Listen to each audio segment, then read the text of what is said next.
نتیجہ کیا ہوگا کہ اس پورے علاقے میں انریسٹ کریٹ ہو گیا، اور پہلے کوشش کی گئی کہ پارا چنار بند ہو، اور اس کے بعد کوشش کی گئی کہ سدا کے اندر فساد ہو، کہ جب کچھ اہل تشیع سدا میں اپنی خریداری کے لیے وہاں پر گئے تو ان کو وہاں پہ بعض ایکسٹریمسٹ لوگوں نے پکڑ لیا۔ لیکن میں پھر یہ کہہ رہا ہوں کہ اہل سنت قرم ایجنسی کے اور اہل تشیع قرم ایجنسی کے دونوں امن کی کوششوں میں ساتھ ہیں۔ بعض ملیٹنٹ گروہوں کو کوئی سرکاری سرپرستی حاصل ہے جس کی وجہ سے وہ اس طرح کا اقدام کرتے ہیں اور پھر اس کو ایکسپلائٹ کرتے ہیں، چونکہ جب سدا کے اندر ان لوگوں کو پکڑا گیا تو مقامی لوگوں نے ان کو چھڑوایا اور ان کو ایف سی کی پوسٹ کے اوپر پہنچایا، اور اس کے نتیجے میں کوئی بڑا کرائسس جنم نہیں لیا۔ لہٰذا عوام جو ہے شیعہ اور سنی وہاں پر اکٹھے ہیں۔ ابھی پرسوں علماء کا بھی جرگہ ہوا ہے، انہوں نے بھی یہی بات کی ہے جو یہاں ہم کر رہے ہیں، لیکن اس کے باوجود جیسا کہ ایک شخص وہاں سے اٹھتا ہے اور وہ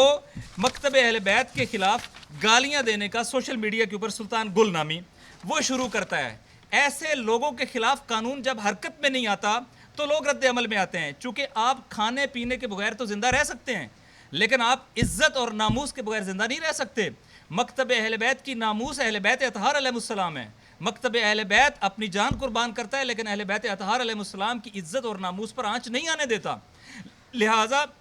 جب اس طرح کی وہ ایفرٹ ہوئی اور اس کے بعد پارا چنار کے اندر بھرپور رد عمل ہوا، پارا چنار جو ہے وہ اس میں احتجاج ہوا، ریلی ہوئی، لیکن پرامن طریقے سے یہ احتجاج نوٹ کروایا گیا کہ حکومت اور ادارے جو ہیں ایسے لوگوں کو جو کسی بھی سائٹ سے سوشل میڈیا کا استعمال کریں یا ہیٹ مٹیریل لے کے آئیں یا نفرت پر مبنی گفتگو کریں اور اس کو میڈیا کے اوپر لے کر آئیں، ایسے لوگوں کی فوراً اکاؤنٹیبلٹی ہونی چاہیے اور ان کو یہ پرمیشن نہیں ہونی چاہیے۔ ہم یہاں دیکھتے ہیں کہ ایک ذاکر اہل بیت ذریت عمران شیرازی صاحب کہ جن کے اوپر 2 سال پہلے ایک جھوٹا کیس ڈال کے ان کو 2 سال بعد گرفتار کر لیا جاتا ہے اور ان کی بیل نہیں ہونے دی جاتی، لیکن ہم دیکھتے ہیں کہ جن لوگوں نے کلیئر کٹ وائلیشنز اور دوسرے اسلامی مکاتب فکر کی توہین کی ہے ان کو چھوڑ دیا جاتا ہے صرف اس لیے کہ اس علاقے کے اندر انریسٹ کریٹ ہو۔ آج ہم یہ سمجھتے ہیں کہ یہ بائی ڈیزائن تھا، یہ پوری پلاننگ کے ساتھ ہوا تھا، اس کا مقصد اس خطے کے اندر امن کو سیبوتاج کرنا تھا، اور وہاں جو لا انفورسمنٹ کے ادارے ہیں، ہماری فوج کے چونکہ بارڈرنگ ایریا وہ بیٹھے ہوئے ہیں، وہ اس معاملے کو فوری طور پہ ریزالو کرنے میں کامیاب نہیں ہوئے۔ یہ وجہ بنی ہے کہ آج سینٹرل سیکریٹریٹ سے ہمیں ان کی آواز اٹھانا پڑی ہے، اور آج ہم آپ کو یہ کہہ رہے ہیں کہ پورا پاکستان کے کروڑوں لوگ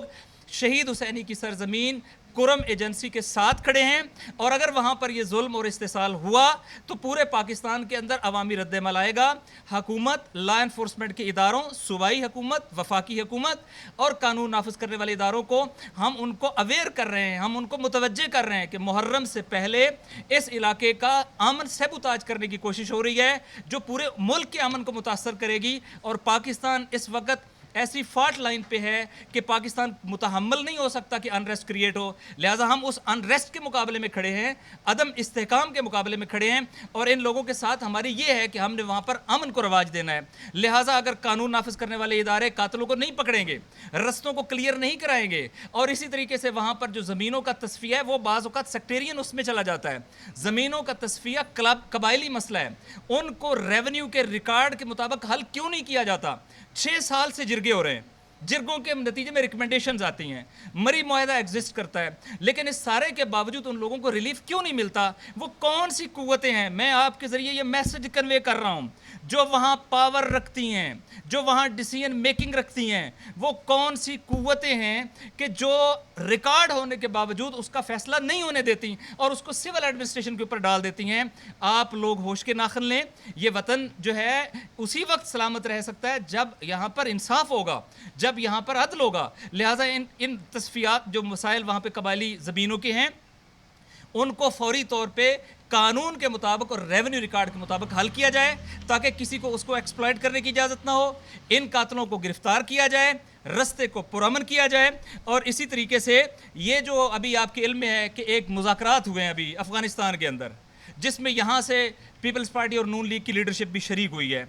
اور یہ مذاکرات ہوئے ہیں، اور اس کا ایجنڈا میں آپ کو بتا رہا ہوں۔ ایجنڈے کے اوپر پہلا ایجنڈا یہ تھا جس کے اوپر ڈیفرنسز ابھی ہوئے ہیں کہ آپ قبائلی علاقے کا سٹیٹس ختم کریں اور ان کو دوبارہ قبائلی علاقہ بنائیں، ان کو صوبے کا حصہ نہ رہنے دیں۔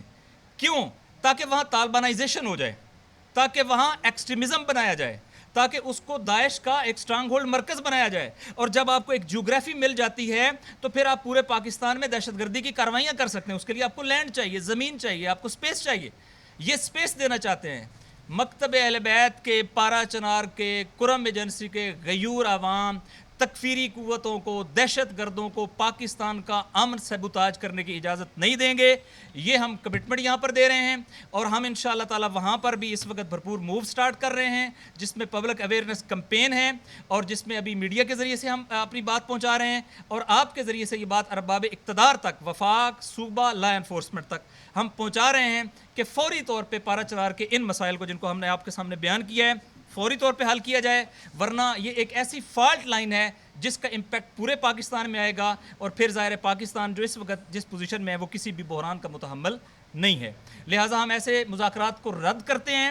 قاتلوں کے ساتھ مذاکرات نہیں ہوتے, قاتلوں کو کیفر کردار تک پہنچایا جاتا ہے. وہ خائن ہیں جو آرمی پبلک سکول کے قاتلوں کو ریلیز کرتے ہیں, وہ خائن ہیں جو ہمارے قاتلوں کے ساتھ مذاکرات کرتے ہیں.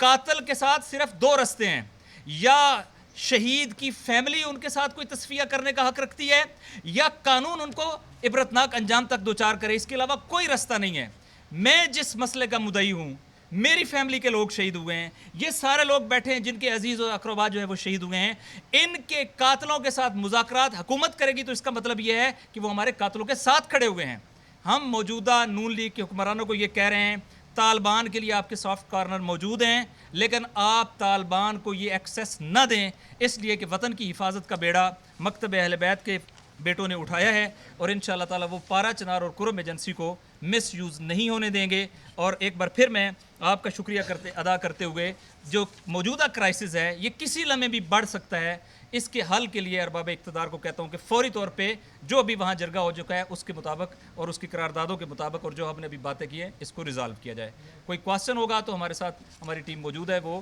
پارا چنار اور کرم ایجنسی آپ کے علم میں, اگر آپ اس کا میپ دیکھیں تو آپ کو پتہ ہے کہ وہ کتنا اسٹریٹجک امپورٹنس کا حامل ہے. وہاں امریکہ کے مفادات ہیں, وہاں انڈیا کے مفادات ہیں, وہاں افغانستان کے مفادات ہیں, اور وہاں کے نیچرل جو دفاع ہے, میں آپ کے سامنے کہہ رہا ہوں, وہ فوج نہیں ہے, وہ ایف سی نہیں ہے, وہ لیوی نہیں ہے, وہ یہ لوگ ہیں کہ جو سرزمین کے باسی ہیں اور کسی دشمن کو پاکستان کی سرزمین کو ایکسپلائٹ کرنے نہیں دیتے. یہی لوگ جو ہیں اس کا نیچرل ڈیفنس ہیں, اور ان کی بات کو سننا پڑے گا اور ان کے تحفظات کو ایڈریس کرنا پڑے گا. آپ کا شکریہ. کوئی کواسچن ہو تو ہم اس کو لینے کے لیے تیار ہیں.